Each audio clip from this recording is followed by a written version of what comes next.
Okay, we're going to continue reading The Never Girls in a Blink by Kiki Thorpe, and this is chapter 2. The girls were standing on an empty beach where the fence had been a moment before. Waves now curled against the sandy shore. Instead of a house behind them rose a wall of dense green forest. A rustling overhead made them look up. A flock of pink flamingos was crossing the sky. "I did see flamingos," Lainey murmured. "Are we dreaming?" asked Mia. Kate didn't think it was a dream. She'd never had a dream so sharp and so clear, but just to be sure, she reached out and pinched Mia. "Ow!" Mia rubbed her arm. "Kate!" Kate grinned. "I guess we're not dreaming." "Mia," Gabby explained, "you're squeezing too hard." Mia let go of Gabby's arm, which she'd been gripping tightly. Then she noticed Gabby's cupped palm. "What have you got in your hands?" Mia asked. "A fairy," said Gabby. "Gabby," said Mia, giving her sister a stern look, "what's the rule about fibbing?" "But I do have a fairy. See?"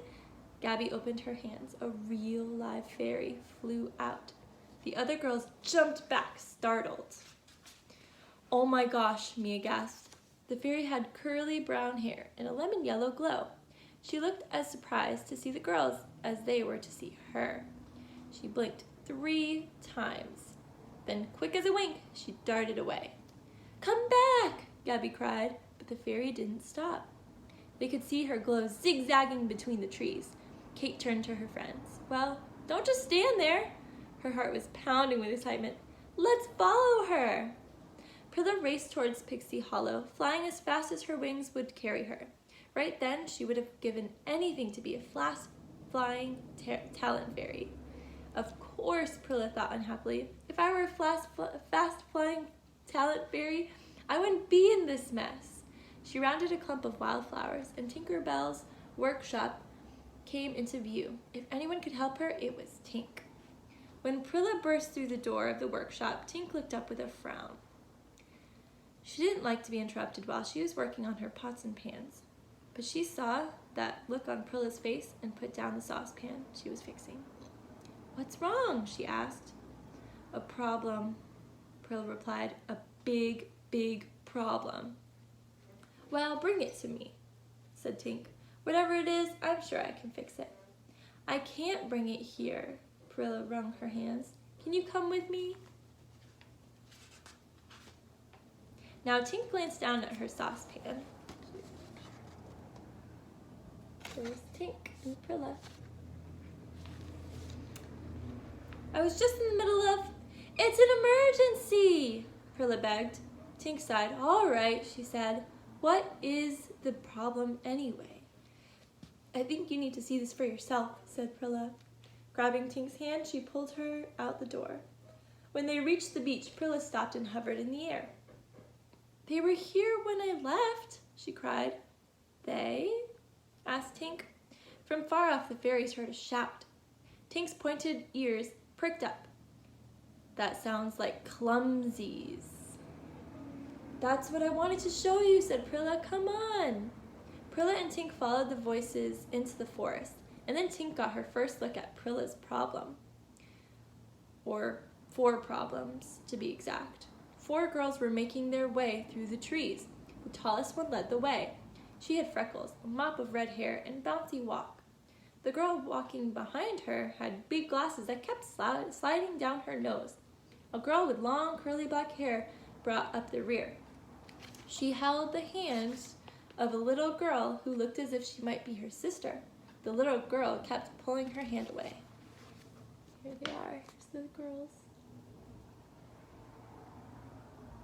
So the 4 girls, but fairies call them clumsies. If you're clumsy, that means you kind of fall a lot or trip or, you're clumsy. Tink stared. The littlest girl had wings. Tink had never seen a clumsy with wings before. "Kate," the girl with glasses said hesitantly, "do you think maybe we're lost?" The red-haired girl stopped. She put her hands on her hips and looked around. "How can we be lost when we don't even know where we are?" she asked. I've never seen these clumsies before, Tink whispered to Prilla. Where did they come from? Prilla said, squirming a little. Well, you see, I brought them. What? Tink was so shocked her wings missed a beat. She dropped an inch in the air. I didn't mean to, Prilla said quickly. It was an accident. Tink pulled on her bangs, as she always did when she was annoyed or confused. Right now she was both.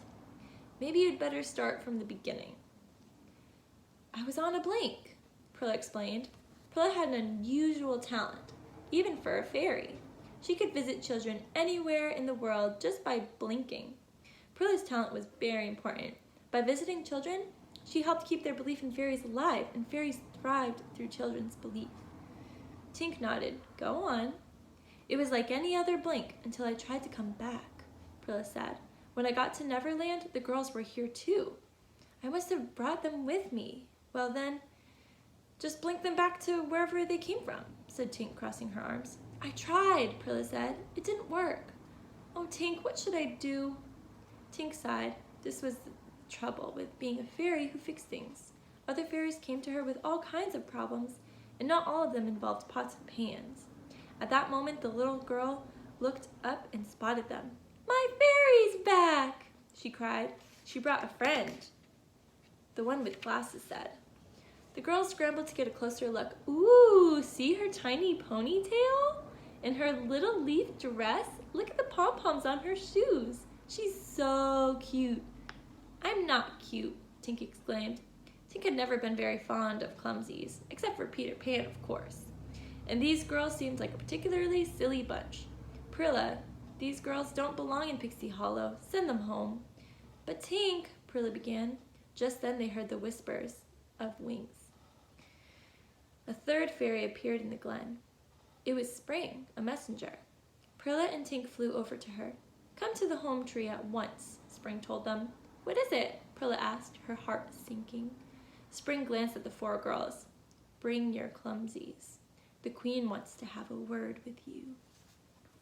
Ooh, that's the end of chapter 2.